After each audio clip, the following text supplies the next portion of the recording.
Hasbro making the layoff list with 1,000 employees hitting the chopping block. This is fine. Well, that's right. Hasbro is telling everyone and the markets that they're going to cut down their workforce. This is a major development in the saga of Hasbro and Wizards of the Coast. However, it seems no one's leaving Wizards of the Coast. Yeah, I've been joking that we asked them to do in 72 hours what we used to do in 3 months.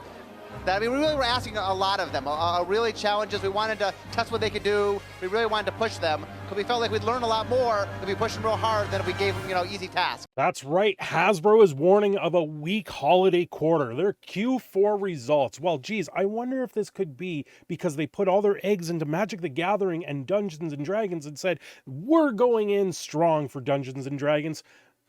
It could be. That really is what it might be, especially considering the 1,000 employees that are about to lose their jobs, none of which seem to be coming from Wizards of the Coast. Now, you got to remember, Chris Cox, the CEO, came from Wizards of the Coast first, and Cynthia Williams, the CEO of Wizards of the Coast, is the one at the helm. And whatever they seem to be doing, they think they're doing the right thing with this brand. But I gotta tell you, going into this next year, I don't see any good coming out of this company. I'm seeing this company crashing harder than the Hindenburg came down during Germany in the World War. Hasbro said Thursday they would eliminate 1,000 employee positions and warned of weak holiday quarter results. Shares of the toy maker fell more than 6% in extended trading. Yeah, when I took the photo there, it was 7.49%, and it's probably dropping as despite strong growth of Wizards of the Coast and digital gaming, Hasbro Pulse, our licensing businesses, our consumer products business underperformed in the fourth quarter against a backdrop of challenging holiday custom consumer environment. I thought sales were up for...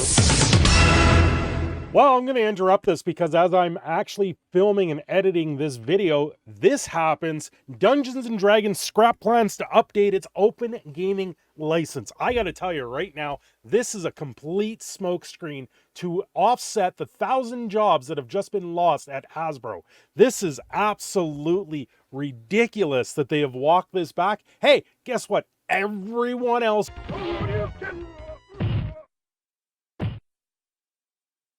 You win. Perfect. We're sorry, guys, but we're doing what we can. No, we're not. The shareholders are being told that it's consumer based now. All of this other stuff. It's absolutely ridiculous that we're at this point. And now this is where we're going to.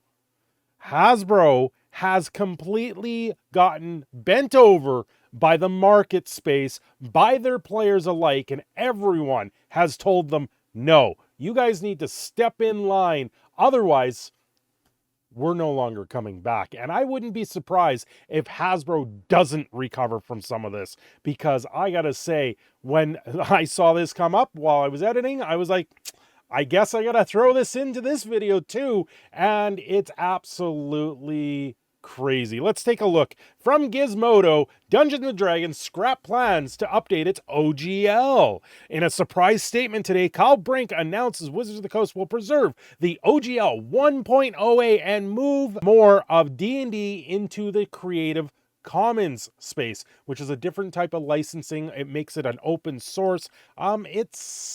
We'll have to dive into that a little bit more to get a full understanding.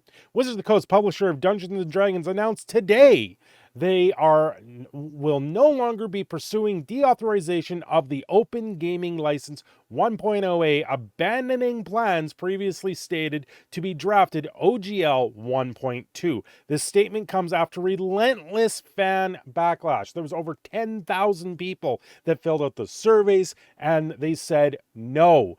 Do not deauthorize. You guys don't have the right to sit there and tell us that we can't make our stories, that we can't come together as one. They're still going to come forward and try and monetize D&D Beyond and try and make their own digital gaming space for the sense, which is fine. It'll do its own thing on its own and doesn't need this type of thing to be deauthorized. Let people play the games. Let people have fun. This game was created on the backs of many, and the many stood up and said, No. Well, the breaking news of the OGL not being deauthorized, it kind of comes out of nowhere, and at the same time, it's not unexpected. With Hasbro cutting literally 1,000 jobs from their workforce, losing 15% of their market space, and now putting all their revenue into Wizards of the Coast with Magic the Gathering and Dungeons and Dragons, they're set up here for a simple, you take out one leg and the entire house of cards is going to fall down.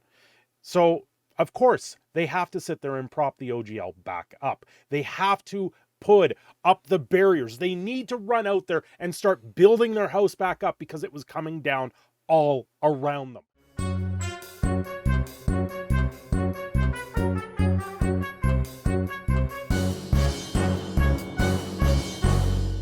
That's exactly what has happened here, and I hope things may settle down and we can return to the glory days of playing D&D and return to the glory days of playing Magic the Gathering with cards that were good and fun and in a situation where standard for Magic the Gathering returns.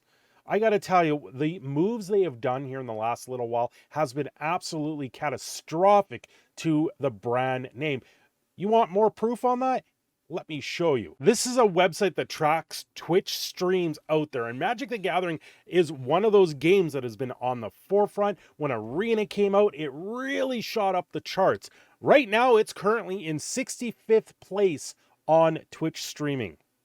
That's horrible, considering back in 2019, when Arena went huge, it was 23rd. It was absolutely dominating the space. Arena came out in 2018 and was seeing nothing but oversaturating growth at 108% of hours watched. You saw this game explode.